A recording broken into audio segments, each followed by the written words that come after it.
Bienvenue au journal. Au sommet de cette édition, présentation des vœux de nouvel an au chef des départements ministériels, le personnel du ministère de l'Environnement présente les siens et les pierres. La cérémonie très courue a été l'occasion pour le ministre d'engager ses collaborateurs à plus d'ardeur au travail. Et puis, changement climatique, le temps de la saison sèche, il fait chaud à Douala, mais alors très chaud en ce mois de janvier. Allons donc savoir dans cette édition d'information les recettes que les populations de la ville côtière utilisent pour faire face à cette canicule qui dicte sa loi à la cité. Une fois de plus, bienvenue au journal sur CAM News 24. Le ministre de l'Environnement et de la Protection de la Nature et les Pierres a reçu le 11 janvier 2016 les vœux de nouvel an de ses collaborateurs. Pour l'occasion, les Pierres a engagé ses collaborateurs à plus d'ardeur au travail. Le compte rendu de Salomon Foué, Joseph Ateba. C'est le palais des congrès de Yaoundé qui a été retenu pour abriter la cérémonie de présentation des vœux au ministre de l'Environnement et de la Protection de la Nature. Ce fut une occasion de grande réjouissance, mais aussi une opportunité pour le secrétaire général de ce département pour faire le bilan de l'année écoulée. Un bilan qualifié de positif car, de l'avis du principal collaborateur du ministre, la plupart des chantiers contenus dans la feuille de route du ministère de l'Environnement et de la Protection de la Nature ont été entièrement réalisés. Dans son discours de circonstance, le ministre Hélé Pierre a invité ses collaborateurs à plus d'ardeur au travail et à travailler sans relâche pour la mise en œuvre effective des résolutions issues de la conférence de Paris, la COP21. Il s'agit, a-t-il précisé, de s'investir pour la résolution de 32% les émissions de gaz à effet de serre au Cameroun.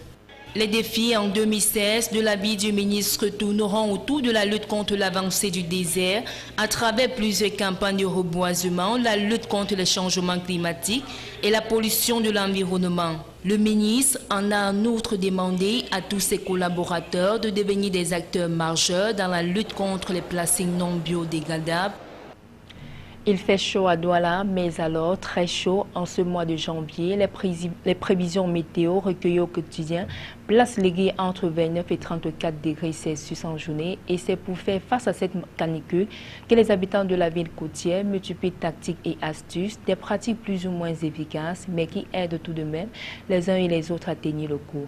Éric Ticheux et Josué Ngonga ont observé les comportements des populations de Douala en cette période de saison sèche. Vêtements démembrés, chemisettes et bien d'autres tenues légères constituent le style vestimentaire le plus en vue dans les rues de la capitale économique.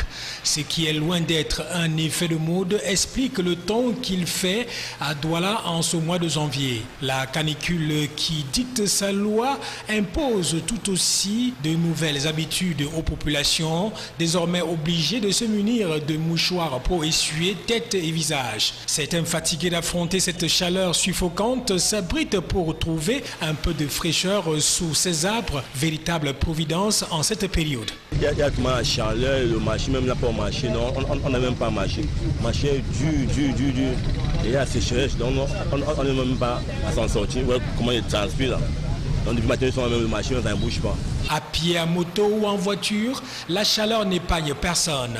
À cela s'ajoute ces déshydratations dont la compensation ne se fera qu'avec un liquide bien frais, ce qui favorise alors la vente d'eau glacée.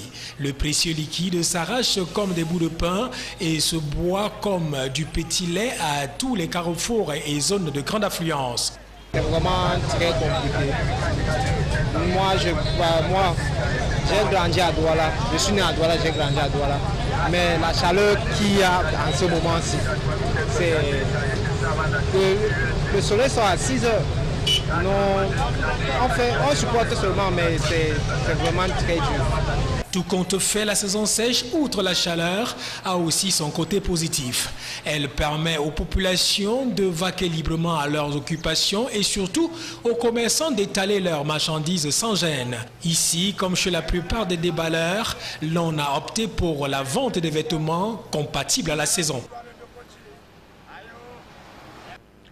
La saison sèche, c'est aussi son cortège de maladies. Les populations de la capitale économique qui sont confrontées à un problème réel de santé ces derniers temps à cause des maladies saisonnières dues à la forte chaleur qui sévit à Douala font recours aux professionnels de la santé aptes à donner la conduite à tenir face à des maladies dites des saisons. Apollinaire Zobebon et Benoît Dormont. Les populations de la capitale économique Douala suffoquent sous le fait de la canicule que leur impose la météorologie depuis quelques mois. Cette canicule a pour corollaire l'apparition des maladies dites endémiques qui rendent encore plus difficile le quotidien de ces populations. Du nombre de celles-ci se comptent des maladies diarrhéiques dues à l'utilisation de l'eau souillée, les maladies respiratoires à l'instar de la grippe et de la bronchite. Il y a également celles qui sont causées par les allergies. Ce sont entre autres les mycoses cutanées et la conjonctivite. Face à cette pluralité de pathologies qui dictent sa loi, en période de forte chaleur comme celle que vit la capitale économique en ce moment, les spécialistes de la santé se disent prêts à déployer des méthodes de riposte. La vaccination des couches sensibles, donc tous les enfants de 0 à 11 mois déjà doivent suivre leur calendrier vaccinal pour la vaccination, le programme national élargi de vaccination. Et voilà, maintenant, toute apparition de phénomènes suspects de santé, élévation de la température, apparition de taches sur la peau, prurite, voilà, venez à l'hôpital. En cas de contraction de l'une ou de l'autre des maladies suscitées, il est important pour le malade de se rendre dans un centre de santé le plus proche. Sport, Ballon d'Or FIFA 2015, Lionel Messi est le grand vainqueur pour la 5e fois. L'Argentin sociétaire du FC Barcelone a été sacré hier devant Cristiano Ronaldo et Neymar. Voici par ailleurs les autres vainqueurs d'autres catégories. Vainqueur 2015, entraîneur de l'année FIFA pour le football masculin, Luis Enrique. Entraîneur de l'année FIFA pour le football féminin, Gilles Ellis. L'équipe type de la FIFA est constituée des Neuer, Thiago Silva, Marcelo, Sergio Ramos, Daniel Alves, Iniesta, Modric, Pogba, Messi, Neymar et Cristiano Ronaldo.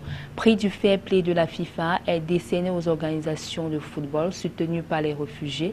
Prix Puskas de la FIFA, Wendell Lira. Enfin, la joueuse de l'année FIFA, Kali Loé. Toujours en sport, un report à la Ligue de football professionnel annoncé pour le 16 janvier. Les championnats des Ligues 1 et 2 ont été reportés au 30 et au 31 janvier et 3 février pour la Ligue 2. Des renvois qui trouvent les raisons dans les problèmes financiers que rencontre la Ligue. Autre problème, celui des subventions des clubs et l'insuffisance des infrastructures sportives. Réunion en début de week-end à Yaoundé, la nouvelle du report a été donnée par la Ligue de l'AS. Michel Ateba. Le communiqué est co-signé du général président de la Ligue de football professionnel, Pierre Semengue, et de Emile Eunambele Zibi, président de l'association des clubs de lutte du Cameroun. Juste les nouvelles dates, les 30, 31 janvier et 3 février, annoncées pour le 16 janvier. La Ligue de football professionnel n'a pas pu tenir à son engagement. Des indiscrétions à la Ligue évoquent des problèmes financiers. Le général Pierre Semengue dit que son institution n'a pas d'argent pour lancer ne serait-ce que la première journée. Les clubs de leur côté confirment que jusqu'ici, aucune subvention n'a été octroyée. Il faut plusieurs millions à la Ligue de football professionnel pour son fonctionnement. Conséquence, malgré tous les efforts fournis, rien n'a bougé. Ajoutez à tout ceci les problèmes d'infrastructures sportives. Sur les 19 stades selon la Ligue, seuls 8 pourraient être opérationnels. Les autres ont été réquisitionnés par la FECAFOOT et l'État du Cameroun pour travaux de réfection en relation avec les CAN 2016 et 2019. À y voir de près, même ces nouvelles dates données pourraient ne plus être respectées. Mesdames, Messieurs, c'est ici que nous mettons un terme à cette édition d'information. Merci à tous de l'avoir suivi et bonne suite des programmes sur Canal 24.